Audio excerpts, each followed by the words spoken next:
হত্যার পক্ষে কথা বলছে না। আজকে আমরা শুনেছি একজন রাষ্ট্রদূত হাসিনার প্রসঙ্গত তিনি আজকে ঘোষণা দিয়েছেন যে তিনি খুব সম্ভবত বেলজিয়ামের রাষ্ট্রদূত তিনি ঘোষণা দিয়েছেন তিনি জনতার কাতারে আছেন, ছাত্রদের পক্ষে আছেন।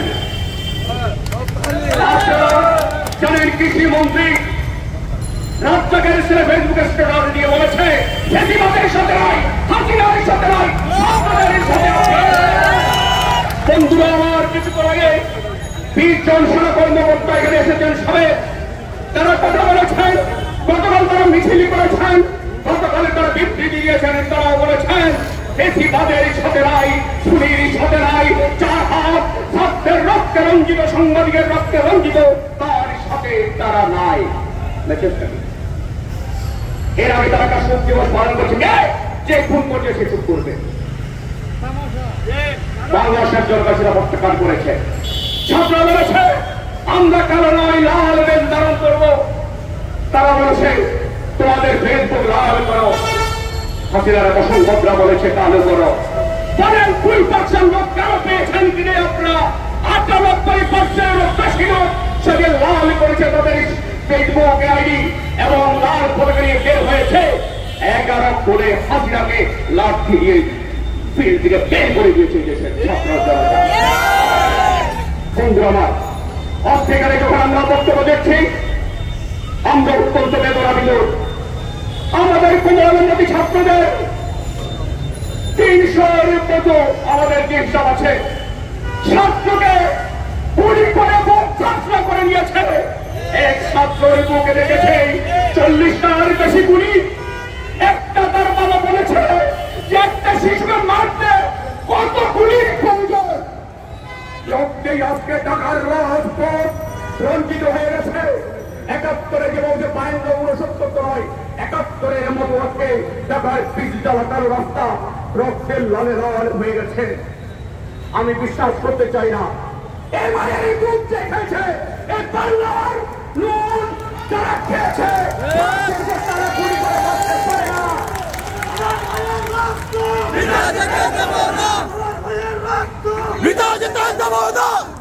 আমার সেই শিশুদের মায়ের কান্না আল্লাহর আওয়াজ কাঁপছে।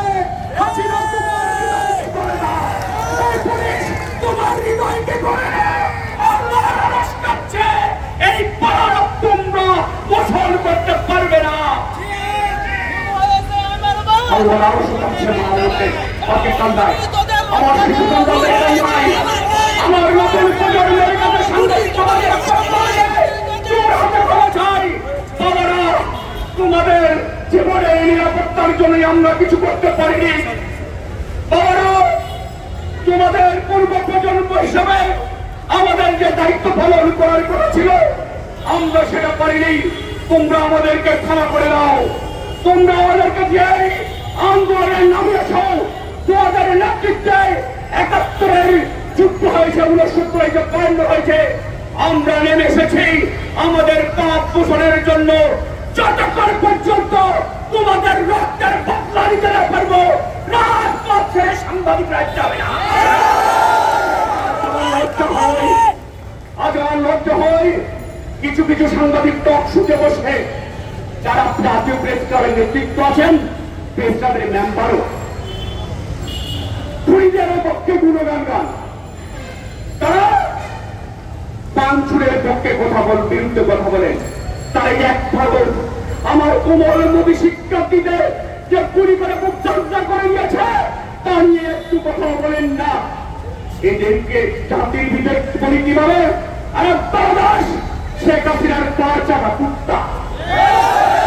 কুত্তাদের বলেন জীবনের চেয়ে সম্পদের দাম বেশি নয়, সম্পদ মানুষের জন্য, জীবনের জন্য। তোমরা কিসের সাংবাদিক, কিসের চাকরি নিয়ে তোমরা লজ্জা হয় না? গতকালে দেখলাম টিভি পত্রিকায় বিটিভি থেকে কিছু শিল্পী কান্দা করছে, কি জন্য?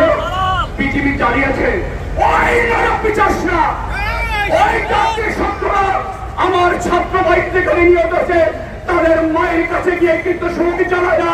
তারা শোক জানায় বিটিভিকে নিয়ে, শোক জানায় রেল নিয়ে।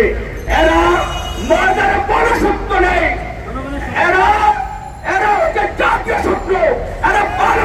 ছাত্র এদেরকে চিহ্নিত করে রাখি। এরাই হচ্ছে সবচেয়ে জাতির জন্য ক্ষতিকর।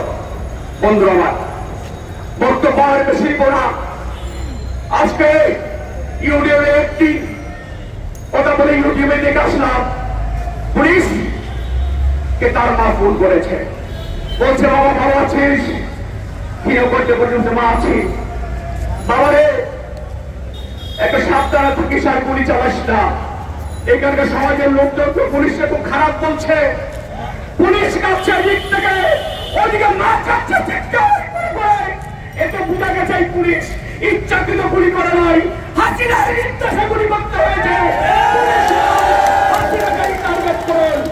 সব থেকে শিক্ষার হয় ভাষায় শেখা বলে হাসিনার পতন গতকালকে হয়ে গেছে। হাসিনা চালানোর জন্য সিদ্ধান্ত নিয়েছে, শুনেছে পার্শ্ববর্তী দেশ থেকে বিমান রেডি করে রাখা হয়েছে, এই কোন মুহূর্তে তাকে উড়িয়ে নেওয়ার। আমরা বলি আমার সত্যকে গুলি করে হত্যা করে পালাতে পারবে না। রাজপথ, সড়ক পথ, বিমানবন্দর বন্ধ করে দিতে হবে। এই হত্যার করে বিচার করতে হবে, না হলে শিশুদের কাছে আমরা অপরাধী হয়ে থাকবো, এই দেশের কাছে অপরাধী হয়ে থাকবো, এই জাতির কাছে অপরাধী হয়ে থাকবো, মানবতার কাছে অপরাধী হয়ে থাকবো। সেটা আমরা হতে চাই না। বিচার হতে হবে। যদি খুন করে চলে যাবে, আমরা চেয়েছি কিন্তু সেটা হতে পারে না।